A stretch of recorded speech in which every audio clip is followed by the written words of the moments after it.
So buti na nga lang ito yung nakikita natin, mga iba't ibang mga lamang dagat. Hindi na po yung mga tumpok na mga basura.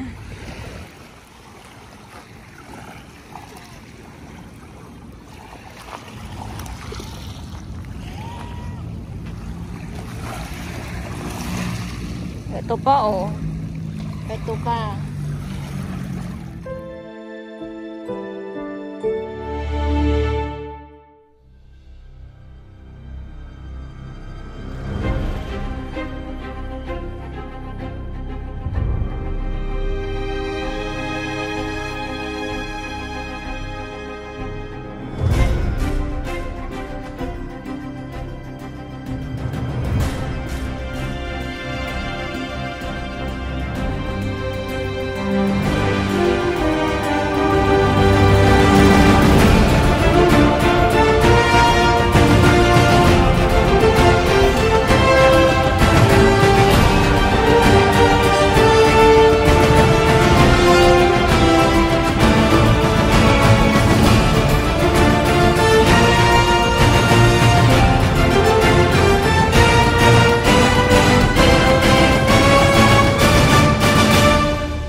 So mga Korean po ito. So, good afternoon. Yes, good afternoon. Makulimlim na araw. Saturday, Pilipinas. At Dolomite Chan tayo syempre.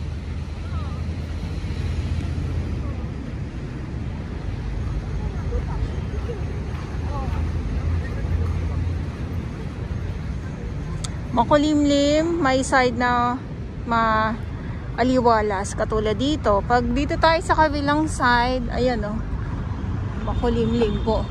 Good afternoon at ngayon ay January 13, 2024. So silip muna tayo dito sa Dalampasigan. Yan lang hindi ko alam kung may sunset mamaya.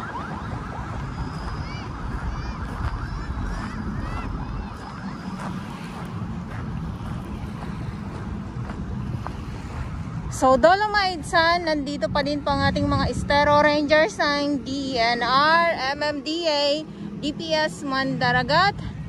Doon naman po sa Manila Yacht Club. At ang ating mga security guard, yes, na patuloy na nagbabantay dito. At ang ating mga kapulisan at itong mga shell na nadadagsa dito sa dalampasigan ng Dolomite.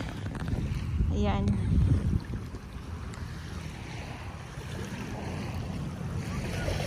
Tahong, halaan, talaba, batotoy at mga alimasag. So, ito yan sila Ito, ulitin ko lang sa aking mga viewers. Paulit-ulit tayo. Yes. Paulit-ulit po tayo kasi para maintindihan ng ibang viewers natin. Itong mga halaan ay itong mga tahong nakakapit po ito sa trash boom. So yung trash boom po ay nandito yan. Bumalandra na po sa tabi. Kaya lang, nahatak na po yun. At syempre pag hinahampas po ng alon ay itong mga tahong na nakikita natin dito sa dalampasigan ay nawawala po sila sa kanilang pinagkakapitan. Ayan, sa pinagkakapitan, yes. Kaya naman po ay nakikita natin sila dito sa dito sa dalampasigan ngayon, pero ito talaba to, pero hindi na din po ito makain sa aking mga viewers, sa mga nagtatanong kasi yung iba dito ay wala na din pong mga ibang mga laman, pero itong mga halaan na ito ay ito naman po ay nasa ilalim. Ayan nga, tulad ng nabanggit ko, pag lumalakas ang alon, nahahalukay at nahahampas din po sila papunta dito sa dalampasigan ng Dolomite Beach. Ayan. So ulitin ko lang po, iba't ibang mga lamang dagat ang napapadpad dito, pero ito naman po yung iba ay wala na nga po silang mga laman. Yes. So kalaunan nito, madudurog po sila at isa na din po yung nagbibigay ganda sa dalampasigan, itong mga shell na ito. Sa mga hindi po nakakaalam, kasi pag durog na, ibinalik ko yung halaan na nakuha ko. Ayan, oh. Marami talaga dito ngayon. Ito pa. Pag yung mga ganito, katulad ng mga halaan, so naano naman sila na bubuhay pa naman siguro to sila, pag halimbawa nandito sila sa tabi, napapadpad sila. Tapos pag binabalik natin sa tubig, syempre ibabalik uli yan dito sa dalampasigan, gawa ng yung alon na din. Sobrang dami ngayon dito. At may mga iilan-ilan lang naman po tayo mga nakikita ng mga basura. Yes, mga basura. Pero kinukuha din naman po ito ng ating mga warriors na nandito araw-araw. Tulad nga ng nababanggit ko, yung ating MMDA, yung laki naman na ito. Ayan, oh. Sayang.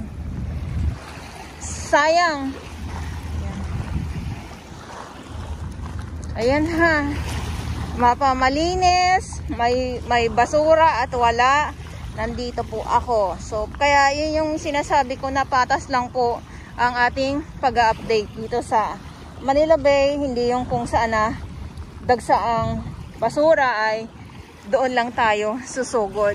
Kung saan merong mga lamang dagat, pinapakita ko din naman po sa inyo. Pero sa ngayon, itong mga iilan na mga basura ay makukuha din po ito ng ating mga naglilinis.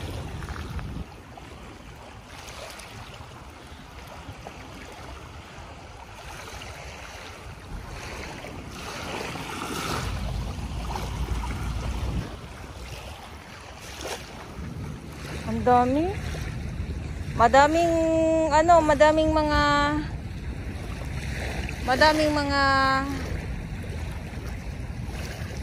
tahong halaan. Talagang sumadsad na po ang mga halaan. Yes, ang mga halaan at mga halaan, ayan oh. Nahampas sila ng alon. Yan tayo eh. Tapos to, marami to dito ngayon, tong mga na to. Pero ulitin ko lang ha, ito po ay hindi na po ito safe kainin.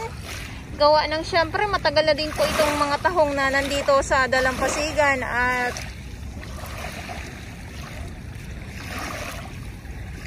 hindi na nga po siya safe kainin. Kasi may mga nagtatanong din po na mga viewers natin kung pwede ba daw kainin. Hindi na po. At isa na din ay I'm sure naman yung iba dito ay wala nang mga laman. Kahit nakikita natin to, ito nakaano siya oh. So ibig sabihin ay hindi na to kasi wala na sila sa pinaka ugat nila or yung pinaka kapitan nila, nawala na sila doon. Kaya ganun po. Ayan, so ito yung update natin muli dito sa Manila Bay Dolomite Sand. At ulitin ko lang po, ngayon ay January 13, 2024. At sa mga baguhan, yes, welcome sa channel ni Miss Jelani Dora Bells. Mahalin niyo po ako ng buong buo. Yun ay hindi galing sa ilong ng Marsingaw. God everyone. At may panibagong may panibagong barko ng pangdigmaan ng US nakadaong ngayon dito sa Manila Bay. Doon naman sa may kabilang side. Grabe talaga.